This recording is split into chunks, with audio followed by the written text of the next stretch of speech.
Hi అండి, welcome back to my channel మా రుచులు మీ ఇంట్లో. ఈరోజు రెసిపీ ఏంటంటే కొత్తిమీరతో ఇంట్లో ఎన్నో రకాల పచ్చళ్ళు చేసుకుంటూ ఉంటాం కదండి. ఈరోజు నేను పుల్లపుల్లగా కారంగా తీయగా ఇంట్లోనే కొత్తిమీర నిలువ పచ్చడిని ఏ విధంగా ప్రిపేర్ చేసుకోవాలో చూపించబోతున్నానండి. ఇప్పుడు ఈ కొత్తిమీర నిలువ పచ్చడిని ఏ విధంగా ప్రిపేర్ చేసుకోవాలో చూసేద్దాం. కొత్తిమీర నిలువ పచ్చడి తయారు చేసుకోవడానికి నేనైతే పెద్ద కట్టలు 2 కట్టలు కొత్తిమీరని తీసుకున్నాను. ఇదైతే నాటు కొత్తిమీర అండి, చాలా బాగా స్మెల్ వస్తుంది. వీటిని అయితే వేర్లు తీసేసి వేర్లన్నీ కట్ చేసేసుకొని శుభ్రంగా 3 టైమ్స్ క్లీన్ చేసుకున్నాను. ఎందుకంటే దీంట్లో కొలుపు మొక్కలు అవి ఉంటాయి, వేరే వేరే మొక్కలు అవి కలిసి ఉంటాయి కాబట్టి శుభ్రంగా క్లీన్ చేసుకోవాలి. అలాగే ఇసుక ఉంటుంది కాబట్టి ఒక 3 టైమ్స్ అయితే శుభ్రంగా కడిగానండి. నేను ఈ కొత్తిమీరని కడిగేసి శుభ్రంగా ఒక క్లాత్ పైన అయితే ఆరబెట్టుకున్నాను. నేనైతే ఎండలో గట్ట ఆరబెట్టలేదండి. దీన్ని ఎండలో ఆరబెడితే బాగా ఎండిపోయినట్టు అవుతుంది. బాగా వాడిపోకూడదు, కొత్తిమీర అయితే బాగా ఒల్లిపోకూడదు, తడి ఆరాలి. ఇప్పుడు వీటిని అయితే వేయించుకోవాలి. ముందుగా కొత్తిమీర నిల్వ పచ్చడికి అయితే 2 కట్టలు కొత్తిమీరకి అయితే నేను ఒక 15 ఎండుమిర్చిని అయితే తీసుకున్నానండి. ఇవి కొంచెం కారం ఎక్కువ ఉంటాయి, అందుకని చెప్పేసి నేను ఒక 15 ఎండుమిరపకాయలను తీసుకున్నాను. మీరైతే మీరు తినే కారాన్ని బట్టి తీసుకోండి. ఇప్పుడు వీటిని అయితే వేయించుకోవాలి. ఇప్పుడు స్టవ్ ఆన్ చేసుకుని కొత్తిమీర మిరపకాయలు వేపుకోవడానికి ఒక కడాయిని అయితే పెట్టానండి. పచ్చళ్ళకి వేరుశనగ నూనె అయితేనే బాగుంటుంది టేస్ట్, అందుకని చెప్పేసి నేను వేరుశనగ నూనె 1/2 కప్పు ఆయిల్ని అయితే తీసుకున్నానండి. దీంట్లో కొంచెం వేసుకుందాము, జస్ట్ మిరపకాయలు వేపుకోవడానికి. ఆయిల్ అయితే వేడైందండి. ఇప్పుడు దీంట్లో ఎండుమిరపకాయలు వేసుకుని వేయించుకోవాలి. తీసుకున్న 15 ఎండుమిరపకాయలను అయితే వేసేసి వేయించుకుంటున్నాను నేను. ఈ పచ్చళ్ళలో కాకుండా ఒకసారి ఇలా మిరపకాయలతో చేసుకుంటే చాలా టేస్ట్గా ఉంటుంది, ట్రై చేయండి. ఇప్పుడు ఈ మిరపకాయలు కొంచెం కలర్ వచ్చేంత వరకు వేయించుకోవాలి ఎండుమిరపకాయలని. ఎండుమిరపకాయలు అయితే వేగిపోయాయండి. ఇప్పుడు ఈ ఎండుమిరపకాయలని ప్లేట్లోకి తీసేసుకోవాలి. ఇలా ఒక ప్లేట్లోకి అయితే తీసేస్తున్నాను. చూసారు కదా, మంచిగా కలర్ వచ్చేసాయి ఎండుమిరపకాయలు. ఇలా కలర్ వచ్చేసిన ఎండుమిరపకాయలను అయితే ప్లేట్లో తీసేసుకుందాం. మరీ ఎక్కువ కలర్ రాకూడదండి, లైట్గా వస్తే సరిపోతుంది. ఇప్పుడు ఇదే ఆయిల్లో కొంచెం కొంచెం కొత్తిమీర వేసుకుంటూ వేయించుకోవాలండి.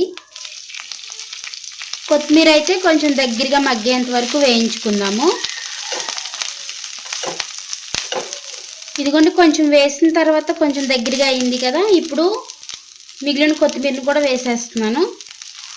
ఎందుకంటే నేను కడాయి పెద్దగానే పెట్టానండి, అందుకని చెప్పేసి మొత్తం కొత్తిమీర అంతా ఒకసారి వేయించుకుంటున్నాను. వేసేసి ఇలా కలుపుకుంటూ దగ్గరగా మగ్గనివ్వాలి. ఇలా వేగుతూ ఉండగా 1 టేబుల్ స్పూన్ ఆయిల్ వేస్తున్నానండి. ఇంకొంచెం వేస్తున్నాను ఇంకా మంచిగా వేగడం కోసం.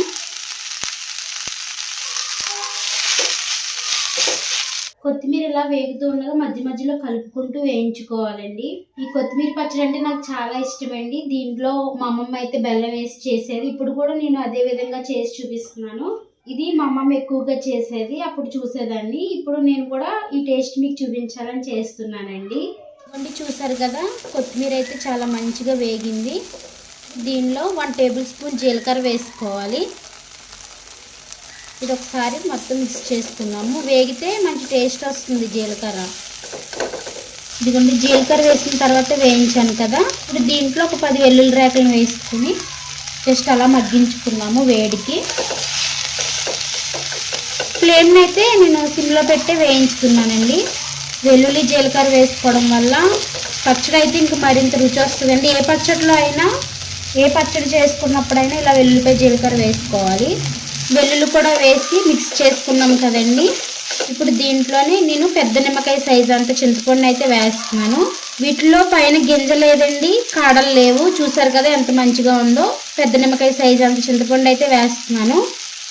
ఇలా వేడి మీద వేసుకోవడం వల్ల చింతపండు కొంచెం మెత్తగా అవి మంచిగా నలుగుతుందని చెప్పేసి నేనైతే ఇలా వేస్తున్నాను. కొంతమంది అయితే గుజ్జు కింద తీసుకుని కూడా వేస్తారు. నేనైతే ఇదే విధంగా వేస్తానండి, ఎందుకంటే మిక్సీలో వేసినప్పుడు చాలా మంచిగా నలుగుపోతుంది. చూసారు కదా, చింతపండు వేసిన తర్వాత కూడా కొంచెం మగ్గించాను. ఇప్పుడు స్టవ్ ఆఫ్ చేసేసుకుని వేయించుకున్న కొత్తిమీర అలాగే ఎండుమిరపకాయలను కూడా కొంచెం చల్లారనివ్వాలండి. కొంచెం చల్లగా అవ్వాలి. చల్లగా అయ్యేంత వరకు వెయిట్ చేద్దాము. ఇదిగోండి, ముందుగా వేయించుకుని పక్కకు తీసుకున్న ఎండుమిరపకాయలు అదేవిధంగా వేయించుకున్న కొత్తిమీర కూడా మంచిగా చల్లారిపోయాయి.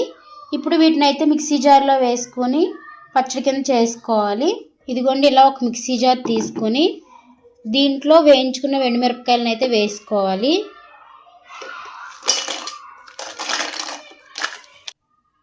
ఎండుమిరపకాయలు అయితే మిక్సీ జార్లో వేసేసాను కదండి. టేస్ట్కి సరిపడా సాల్ట్ అయితే వేసుకోవాలి.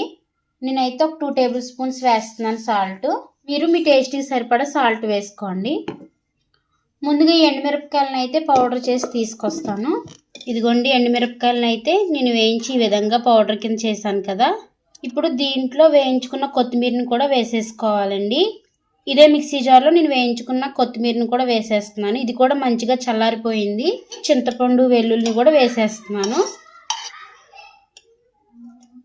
ఇప్పుడు వేయించుకున్న కొత్తిమీర వెల్లుల్లి చింతపండుని అయితే మిక్సీ జార్లో వేసేసాను కదండి. ఇప్పుడు ఇదైతే మిక్సీ పట్టేసుకోవాలి పచ్చడి కింద. ఇదిగోండి చూసారు కదా, పచ్చడి అయితే ఈ విధంగా కచ్చాపచ్చాగా నలిగింది.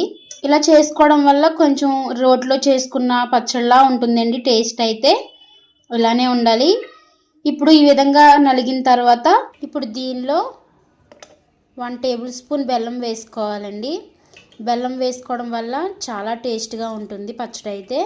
ఇప్పుడు బెల్లం వేసుకున్న తర్వాత మళ్ళీ ఒకసారి మిక్సీ పట్టాలి. ఇదిగోండి బెల్లం వేసిన తర్వాత నేను మళ్ళీ మిక్సీ పట్టాను. పచ్చడి అయితే ఈ విధంగా ఉంది. మ్యాక్సిమం పచ్చడి అయితే రెడీ అయిపోయినట్టేనండి. ఇప్పుడు దీనికి పోపు వేసుకోవాలి. ఈ పచ్చడికి పోపు పెట్టుకునే ముందు ఈ పచ్చడిని అయితే ఒక బౌల్లో తీసుకుందామండి. ఇదిగోండి పచ్చడిని అయితే బౌల్లోకి తీసేస్తున్నాను. ఈ పచ్చడి టేస్ట్ అయితే చాలా బాగుంటుందండి. ఒకసారి మీరు కూడా తప్పకుండా ట్రై చేయండి. ఇదిగోండి పచ్చడిని అయితే నేను బౌల్లోకి తీసేసుకున్నాను కదా. ఇప్పుడైతే దీనికి తాలింపు వేస్తాను. ఇప్పుడు తాలింపు వేసుకోవడానికి స్టవ్ ఆన్ చేసుకుని ఒక పోపు కడాయిని అయితే పెట్టాను. పచ్చడిలో వేయించుకోవడానికి వేసుకున్న వేరుశనగ నూనె, కొత్తిమీర, మిరపకాయలు వేపిన తర్వాత నాకైతే ఈ ఆయిల్ అయితే మిగిలిందండి. 1/2 కప్పులో కొంచెం మిగిలింది. ఒక 2 టేబుల్ స్పూన్ ఆయిల్ ఉంటుంది. ఇప్పుడు ఈ ఆయిల్ అయితే వేసేసుకుందాము. ఆయిల్ అయితే వేడైంది. ఇప్పుడు దీంట్లో 1 టేబుల్ స్పూన్ పచ్చిశనగపప్పు, 1/2 టేబుల్ స్పూన్ మినపగుళ్ళు వేసుకోవాలి. అలాగే దీనిలోనే 1/2 టేబుల్ స్పూన్ ఆవాలు వేసుకోవాలి. ఆల్రెడీ నేను పచ్చడిలో వెల్లుల్లి వేసానండి, వెల్లుల్లి జీలకర్ర. ఇప్పుడు దీంట్లో 2 రేకలు దంచి వేస్తున్నాను, వెల్లుల్లి రేకల్ని.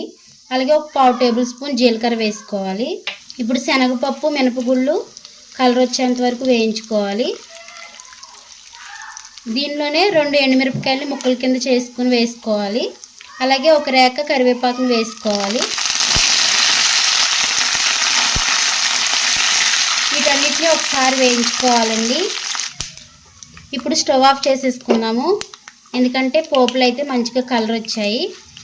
ఇప్పుడు ఈ ఆయిల్ గోరువెచ్చగా ఉన్నప్పుడైతే మనం పచ్చడిలో వేసుకోవాలి. ఇలా వేడిగా వేసుకోకూడదండి. కొంచెం చల్లారిన తర్వాత అప్పుడు పచ్చడిలో వేసుకుందాము. తాలింపు అయితే చల్లారిపోయింది, గోరువెచ్చగా అయితే అయ్యిందండి. ఇప్పుడు దీన్ని పచ్చడిలో వేసేసుకుందాము. తాలింపుని అయితే పచ్చడిలో వేసేస్తున్నాను. ఇప్పుడు ఈ పోపు అంతా, ఆయిల్ అంతా, పచ్చడి అంతా మిక్స్ అయ్యేలా ఒకసారి కలుపుకుందాము.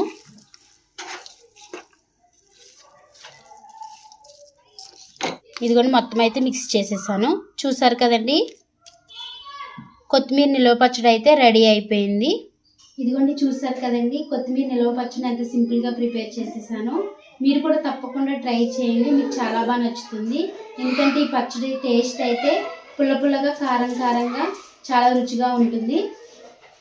ఈ రెసిపీ కనుక మీకు నచ్చినట్లయితే లైక్ చేయండి, షేర్ చేయండి. కొత్తవారు మన ఛానల్ చూస్తున్నట్లయితే సబ్స్క్రైబ్ చేసుకోండి, సపోర్ట్ చేయండి. థ్యాంక్ యూ అండి.